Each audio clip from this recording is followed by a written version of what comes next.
All right, welcome everybody. How's everyone's Dev Days going? It's beautiful. It's Wednesday. It's gorgeous Minnesota weather. We've got a big storm coming. So yeah, get ready. It's the Midwest. So I'm here to talk about optimizing AI and some real-world use cases at Mayo Clinic. We're using FHIR and OMOP.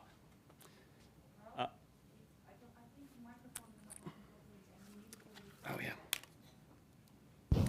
I've been informed that my microphone was not working. All right, so we're talking about FHIR and OMOP and AI at Mayo Clinic. I'd like to thank FHIR for putting on this Dev Days and all the Dev Days. It's a great conference. I love doing this. I'd like to thank my boss at Mayo Clinic for allowing me to do this. This is not my day-to-day. I'm sort of moonlighting. And I'd like to thank my partner. She's been putting up with me for the past month as I've been working really hard getting this ready for presentation. Okay, so here's me, Carl Anderson. You can see I'm a hat collector. I've been a lot of different places, and I've been in different industries. Sorry, let me adjust my mic.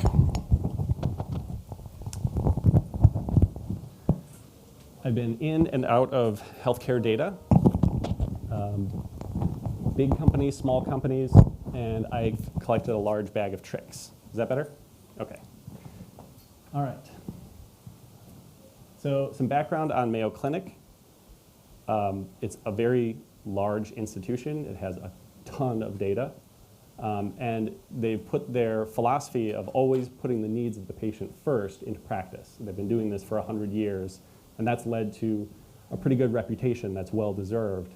And that tends to attract good clinicians who bring in a lot of money for the hospital, and the hospital reinvests that in imaging machines from Philips, thanks boss, and lots of different technologies, and sort of built up a ton of data, and now we're putting it to good use with AI. So this is my data about the data slide. We have 54 petabytes of data and growing.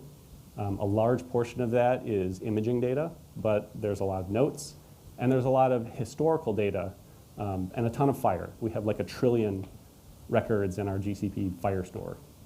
So managing that is a challenge. There are other presenters here from Mayo Clinic talking about our real-world use AI applications. I don't want to steal their thunder, but I do want to give credit to them. I've stolen this from their decks. We're doing interesting things with LLMs. We're doing boring things with readmission predictions. And we're doing some interesting researchy type stuff for our internal researchers, and as well as now for external researchers. One of the products I work on is called Data Behind Glass. And it's a sandbox environment for data scientists to be able to connect to a Mayo Clinic machine and access Mayo Clinic's de-identified data, train their models, and then when they're ready to export their models, it goes through a review process before they get their data out. So, difficulties with working with FHIR. FHIR is very descriptive, but it's very long. It's stretched out. And AI models tend to like rectangular, compact, dense input. So we realized that we had to transform our FHIR into something that was more AI friendly. So we eventually settled on OMOP as the format that works best for our models, but we had to figure out how to convert. So I've been with Mayo for 6 months, and this work started well over a year ago. And so I'm still coming up to speed on how everything works, but essentially when you have all this data, 1 trillion resources in a cloud, you use a cloud service to do the conversion. And we're using, I think, the Google healthcare harmonization process, which is complex. There's a whole team of people that manages that process. And I thought, well, that's interesting, but for this community, it might not be exciting. In my experience, you guys like to have your hands on stuff, show me a demo. So when I signed up for this talk and started thinking about this in earnest about a month ago, what am I going to present?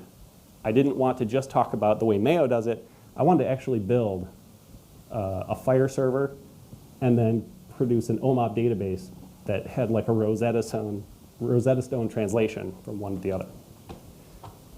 So that's what I attempted. And I got pretty darn far. I've created this demo. It's in a GitHub repo. You can check it out. In the demo, it has you walk through a bunch of steps. The first one is you create a Dockerized Happy server. And then you download a data set that looks kind of like the Mayo data. The reason I say that is Mayo is a multimodality data input. So we have FHIR, we have DICOM, DNA testing, NLP, snippets. A whole bunch of stuff goes into one record. I looked around, I couldn't find anything that was quite like what we have, but I eventually landed on the MITRE Coherent data set, which is 9 gigabytes of compressed data. It's 1,300 patients, and it also includes DICOM images, it includes DNA tests, and it has notes that are synthetically generated. So it's totally cool for you to like download it, share your results. You know, it's all synthetic data. You should cite MITRE though if you use it. Okay, so I've got the data loaded into a FHIR server. Now what? OMOP is a community-driven database schema that is very well defined. They provide like 20-some tables, and each table has a very specific meaning. So like for the visit occurrence table, there's a very specific set of meanings for all the different rows that are in that table. So if you're going to populate that table, you have to understand what you're putting in there. So they define the database, create table statements. They define the primary keys that are on those tables, the indexes that get put in the database, foreign key relationships. They provide all that. I took it and I made it work with SQLite. I picked SQLite because I didn't want to wrestle with Postgres or SQL Server. I just wanted something that worked right away. This is a demo. I want you guys to actually do this and not have to wrestle with infrastructure stuff. SQLite, it runs on the command line. It's just a single file. It's easy. So I got the database set up, but it didn't have any terminology in it. So I had to go to Athena, download the standard set. It took a while. But once I got it, I wrote a script to help you load it. And that script's included. So all you have to do is run a bunch of scripts to get all the way down to here. So once I had the data in the database, I had to think, OK, I've got this FHIR data. Oh, I forgot to talk about the export. So when you get the synthetic data, you get one giant bundle per patient, right? And there's a bunch of resources sort of squirreled away inside of it. And that's hard to work with when you're parsing for data. Like, I don't want to open every single patient file every time I need to go looking for something. I want to have all the encounters in one set of files, all the patients in another set of files. And to get that, I loaded the data into Happy, and then I did a bulk export. The bulk export actually does that separation for you. So at the end, you've got this collection of files for each type of resource. That's a lot more tractable when you're trying to map information to columns. OK, so as I'm doing this, how can I do this efficiently? I discovered this tool called JQ. JQ is a command line tool. It's kind of like jQuery, if you're familiar with that. But it allows you to define path filters. So you can say like .type, .coding, .code in order to get the code of like an encounter. And as I started using JQ, I realized, wow, this is really capable. You can define functions. It's got a ton of built-in functions. You can define your own custom modules. And that's when a light bulb went off. I'm building all these functions to help me manage FHIR, and I realized I could bundle this into something else. So mid-demo prep, about 9 days ago, I created this FHIR JQ module. And you can install this, point JQ at it, and when you pipe FHIR into it, if it's one of the types that I've already done the helpers for, you can get a lot more information. you can inline the concepts wherever you see a terminology code. So that makes it possible to do interesting logic in your filtering. So the use case for this is in OMOP, there's this table called visit occurrence. And in their docs, they say, well, it's kind of like an encounter. And so I started with the encounter resources and started looking through them, and I realized their criteria says that it has to be of type visit. It can't be an observation, can't be a measurement. There's a lot of different things that, in order to make the bar of getting into this table. So what I'm doing is by inserting the concept, I'm also getting the domain ID, which tells me whether it's a visit or an observation. So I can do a one-pass selection reading through the FHIR document just once. How are we doing on time? Okay. Okay, free, and it's still brand new. So this was me when I discovered JQ. Like, it is awesome. It's my new favorite language. I've been doing it for like almost a month now. And if you've used JQ to do pretty printing of JSON, it's capable of so much more. Okay, so just to talk about, I'm going to switch back to this thing.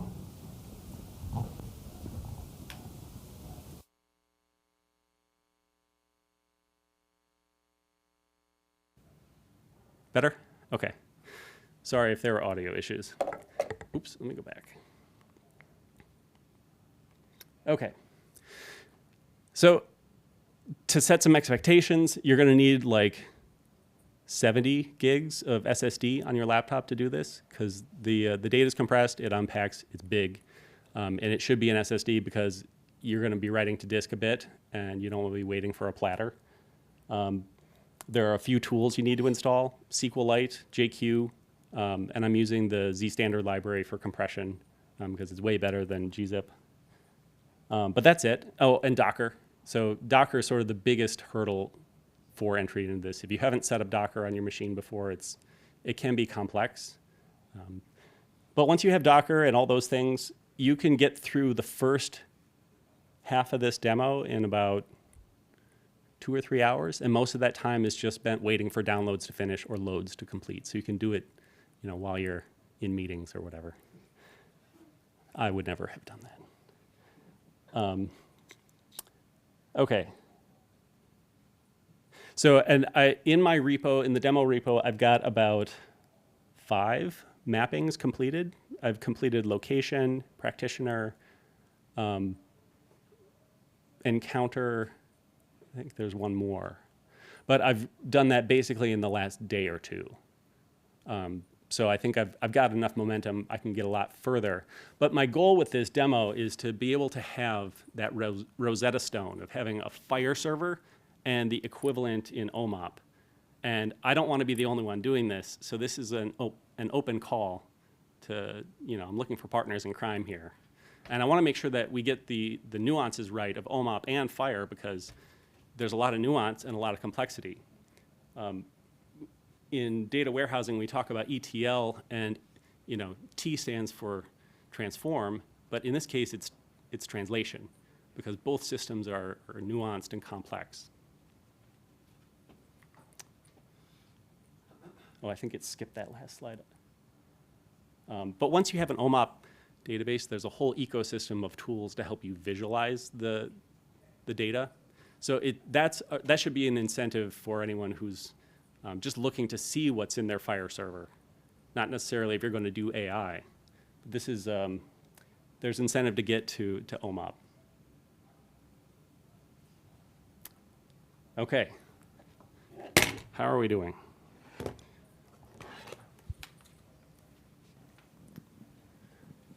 I could talk about failed attempts. I don't see a clock. Are we at Q&A now? Yeah, I can have Q&A. Yeah, let's do it. Yeah. Are you done? And, I'm a home coffee roaster, so I've got bags of coffee, 4 bags. You ask a question, you get one. Whoa. So you get to pick the one. All right, I saw your hand first. Well, first of all, congratulations for working through JQ syntax. That deserves recognition. But did you try Copilot at all? And did you try in the TypeScript libraries? Did you think about the TypeScript libraries in terms of using FHIR to map and all that, or any interesting kind of hurdles you ran into or considered? So I started off looking at White Rabbit, which is a tool provided that you give it a database and it understands OMOP, it analyzes what you've got, and it tries to give you suggestions for how to transform it. It assumes that you have a database to point to, and I was assuming I have a FHIR server. So I sort of cheated, and I looked at the H2 database that Happy manages, and I thought about it, but I felt like that was sort of getting away with one. I did take a little bit of an attempt to do it, but I couldn't make it work, and H2 is not like widely supported by other tooling. So, but that is one approach you could take. I don't know about those other tools, so we can talk later. Yeah, I'll show you. It's pretty cool. Yeah.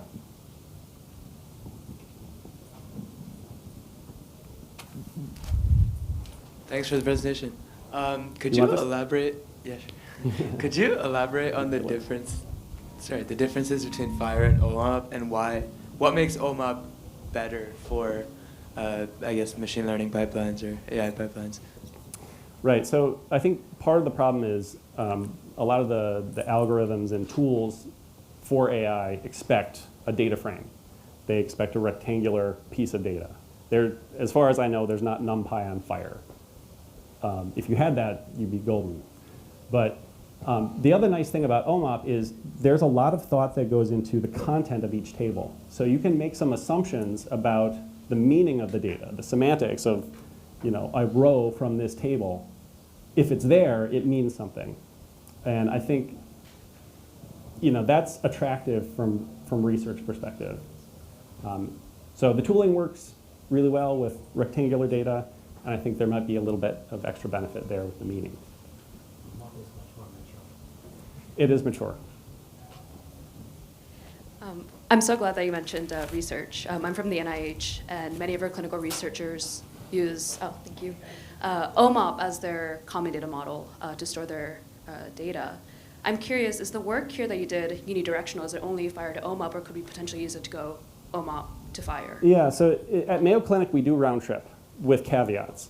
When you round trip from OMOP back to FHIR, you get SNOMED no matter what. So your coding is going to be different than when you submitted the data. And I'm not sure how to address that. I think maybe the trade-off is worth it for early attempts. But I think we're also just learning, at least I'm just learning, how to make all those decisions on what resource attributes go into the OMOP destination. And I think when I get further, hopefully when we get further with this process, we'll be able to decide the best way to round trip. But I think it's important. Hi. You said that you pulled in terminology from Athena. Can you talk a little bit about how that played a role in what you're doing? Yeah, so the OMOP CDM requires that you have terminology in the database. You have to have something there to link your codings to. And I will admit, when I went to Athena and I saw all the different codings, I had no idea what I needed to select. And there's a lot of choices, and they give you a bunch of defaults, and I sort of went with the defaults plus anything that had the word OMOP in it and said YOLO, we'll see what happens. When I loaded all that terminology into the database, it was 9 gigabytes. It's big. And when I started looking at the coherent data set to see what terms they're actually using, it's like 40 kilobytes. It's tiny. It's a tiny fraction of what's possible. So there's optimization there. And I don't know how how reflective that example is with real world data. I think there's probably a lot more different terminologies in use, and especially if you're looking at historical data. But the way I wrote this, I actually started with the JQ parser. When it encounters a term it doesn't have cached, it emits a message that says, I don't know about this code. And then there's something that listens for those and inserts them as it happens. So that way it starts empty, and as you run it, it gradually builds up its code set. So basically you give it a first pass to warm the cache, and then you run it through again, and then it does all the correct mappings. Vadim. Sorry, I'm out of coffee. Okay. I'm not Yeah. a coffee drinker. I have two things. One, have you come across SQL and FHIR? Which Yes, is about, I'm active with those guys. Yeah, Yep. okay. Yeah. As well as the FHIR mapping language to do data transformation. Yeah, so I'm not sure about that one. I've been sitting in on the SQL and FHIR V2 calls, and I'm part of the OMOP work group within them. But I haven't come across that particular. Yeah, so. Yeah, for sure. Yeah, and I realize there might be some interesting potential overlap with FHIRPath. I think there might be an implementation of FHIRPath using JQ with some little caveats. But anyways, reach out to me. It's been my pleasure to talk to you guys, and I'll be hanging out. If you see me sitting at a table, just drop by and I'll show you what I've got. So thank you. Thank you, Carl.